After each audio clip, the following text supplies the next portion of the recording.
the biggest single demand for uranium is still the U.S. domestic fleet.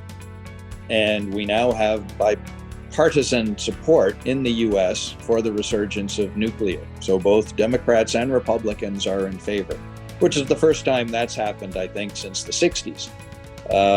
So that's certainly a reflection of the mood of the world.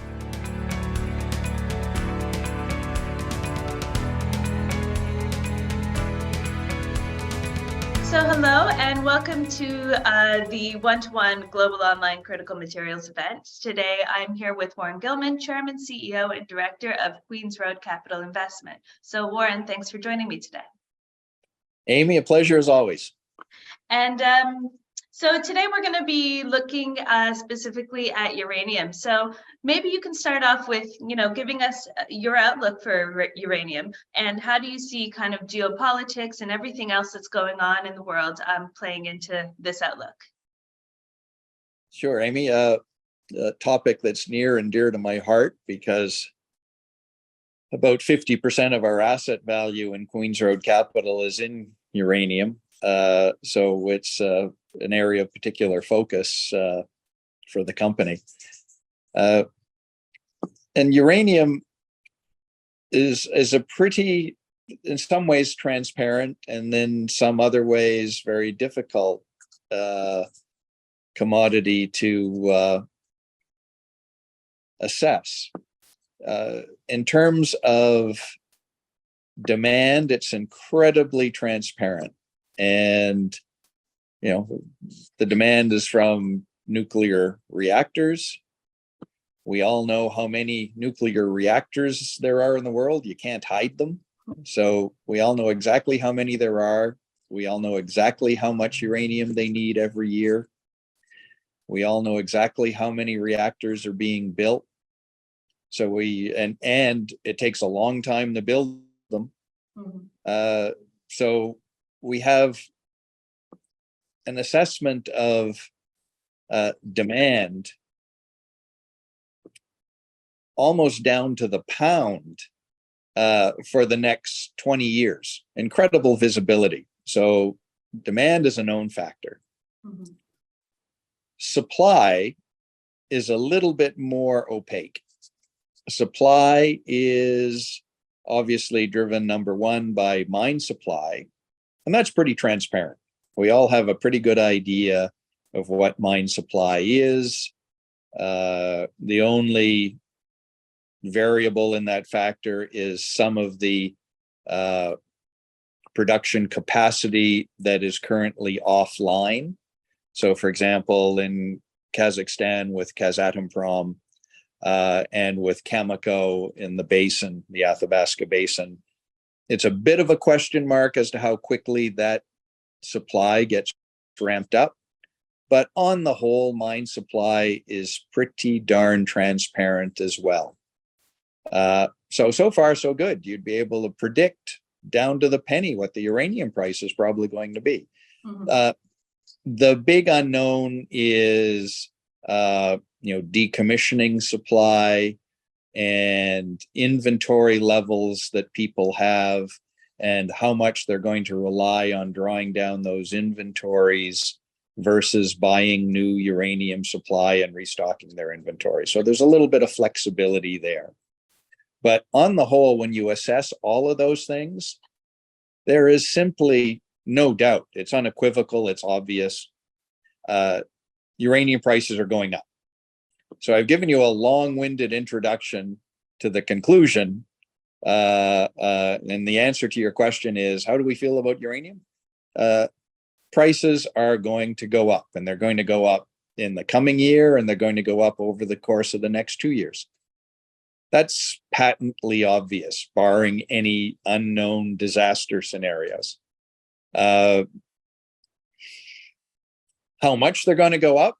Well, the uranium market has a history of overreaction. It has a history of correcting too far to the downside, and it has a history of galloping way ahead of itself on the upside.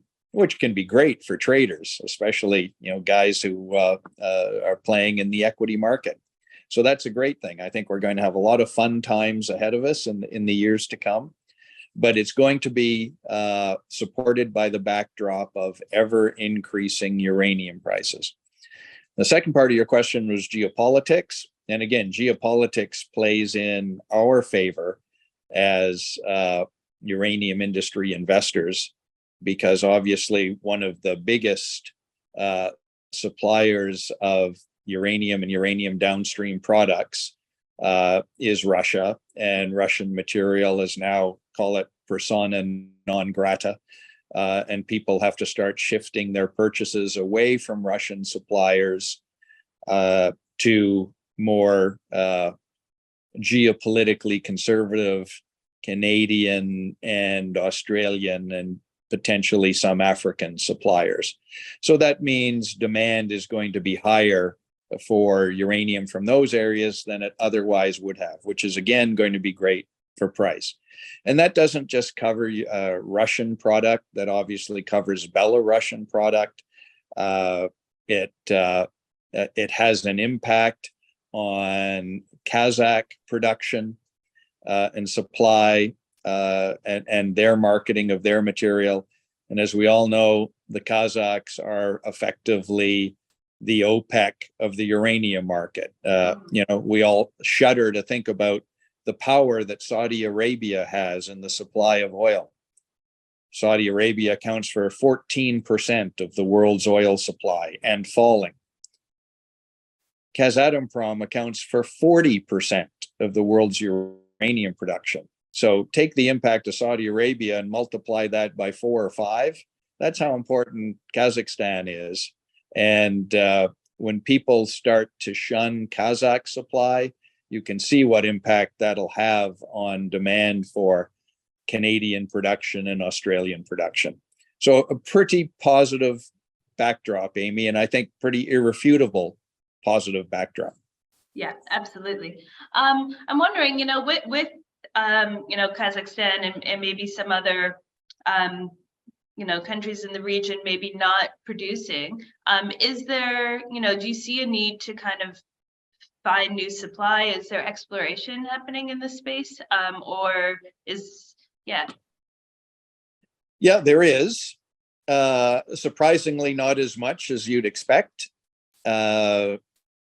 Cameco's exploration budget, for example, is still extremely limited. They're much more focused on bringing back into production their existing mines that have been curtailed. So as a result, exploration is really the focus, the domain of the juniors. And the juniors have been pretty well funded over the course of the last 2 years, so they're starting to ramp up. But let's be honest, anything the juniors find will be lucky if they have an impact on actual supply in our lifetime. The time period for all mining companies to find, permit, finance, and develop a new ore body is in normally 10, 15 years these days. For uranium, you can add another 5 to 10 years onto that because of extraordinary permitting requirements and regulation. So if a junior finds something today in the uranium space, we're talking maybe late 2030s or 2040.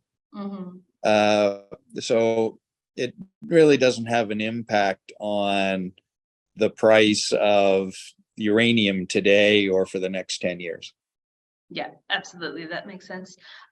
So you talked about a little bit about kind of the juniors that are doing this exploration, and they are kind of well funded. Where is that funding coming from? It is very, very much driven by equity markets. Up until this year, the equity markets, as I mentioned, have been reasonably kind to the developing uranium space, so they've had access to capital. And so it's almost 90% driven by the equity markets. And then people like me, people like Queens Road Capital, who are providing capital to the space to get people to explore and develop. It's not an area that is well supported by traditional debt markets, and so this has to be equity. Mm-hmm. That makes sense. And looking specifically at Queens Road Capital, how do you evaluate investment opportunities within this space? So what makes a project stick out, and all of that? Yeah, that's easy, Amy. We're totally ore body driven. Okay. It's the quality of the ore body. And that is largely a function in the uranium space of grade. We look for very, very high grade deposits. And so you look at the two investments that we have, NextGen and ISO. NextGen, the A2 high grade is 19-20% uranium. ISO has a resource approaching 50% uranium. 50. Those are extraordinary grades, and those are economic at any price. And that's what we look for. We look for ore bodies in any commodity that are going to be profitable at virtually any price. And that's what drives us.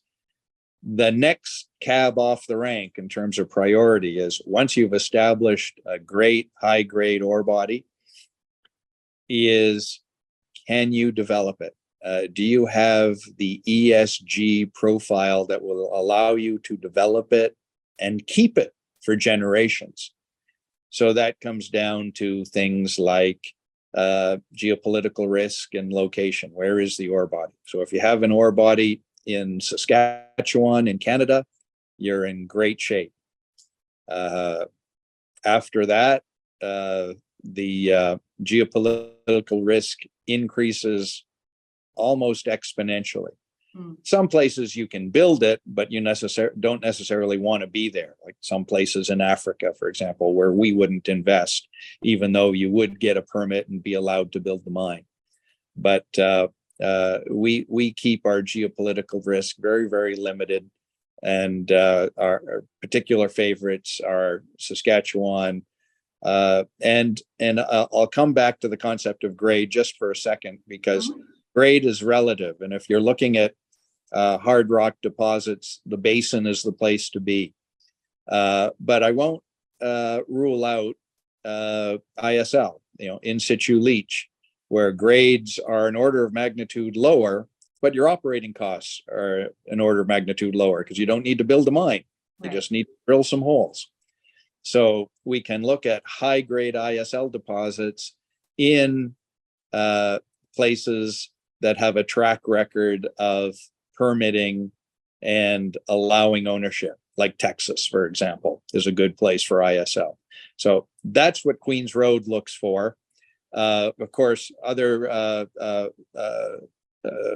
of your audience will look at riskier places, and that's fine. We're a longer term investor. We're not a trader. So the answer to your question depends on what your investment timeline and profile is. But as a longer term investor, not a trader, we look for pretty safe places to put our money. Absolutely. Makes sense. I think over the past, there's been a lot of pushback against the uranium sector and nuclear overall. Are you still hearing a lot of this pushback in terms of, critiques or kind of not countries not interested in getting on board? How do you think we move past this? Yeah, we've certainly come a long way, Amy, in terms of moving past it.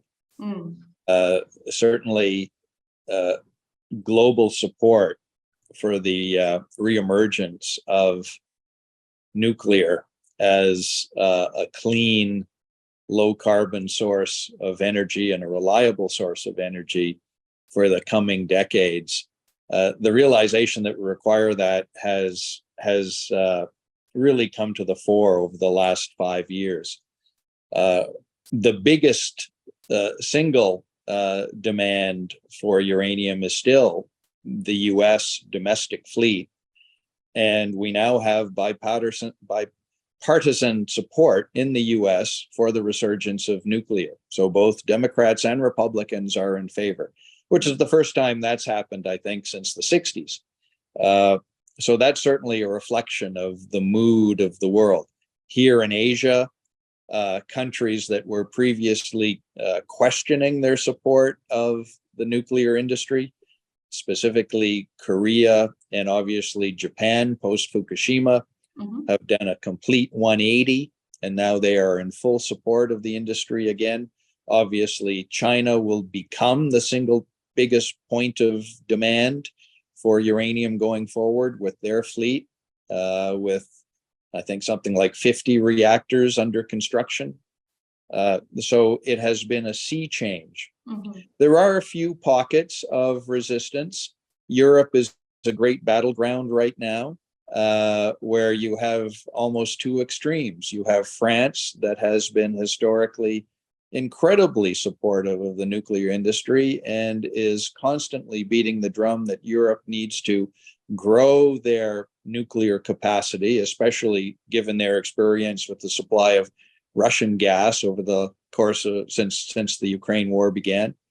And you've got Germany, who, despite the fact that it relies on very dirty coal for the majority of its power, has decided to close all its nuclear reactors.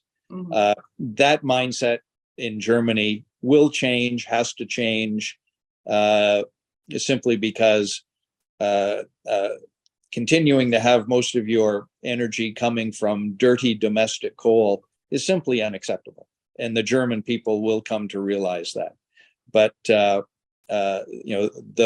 biggest resistor right now, probably on a global, from a global perspective, is Germany, who is protecting their local coal miners and their local thermal generation industry. That inevitably will change. And then I think you'll largely have consensus in Europe as well. So then you have consensus in North America, consensus in Asia, consensus in Europe. You can see that the prospects for growth in the nuclear power industry and therefore demand for uranium is going to power ahead. Absolutely. All kind of positive tracks. And to close off, I wanted to see, we've talked a little bit about uranium's role in the energy transition as a clean fuel source. Just wanted to see, what other commodities does Queen's Road Capital Investment look at? What's of interest, whether it's related to the energy transition or not? Yeah, absolutely. Good question. The overarching answer to that question is we're commodity agnostic. We just simply don't care. I'll go back to my earlier comment. It's all about the ore body. Right. And if we can get invested in a great ore body that's going to make money at any foreseeable commodity price, then that's what we want exposure to. Having said that, you can then say, well, you probably have, even within that framework, a little bit of bias. And you can just look at the portfolio that we currently have at Queen's Road to get an insight into that bias. And the portfolio right now is about roughly 50% uranium, 25% gold or precious metals, and 25% copper. So all of those are things that we think have a positive bias. We'll have the wind at our backs rather than the wind at our face over the course of the next 10 years. In terms of things we'll look at going forward, because our current portfolio is a bit of a rear view mirror. That's what we've done over the course of the last 3 years. What will we do over the course of the next 3 years? We'll probably do more of the same, because we continue to like all three of those commodities. But we'll continue to focus again on decarbonization and electrification of the sector. So probably more copper, probably nickel added into the mix, and anything that supports electrification. Well, that all sounds great. We'll have to check back in with you every year just to kind of see how you're doing. So, Warren, I want to thank you for joining us today. Thank you, Amy. My pleasure, and hope everyone enjoys the conference. Thank you.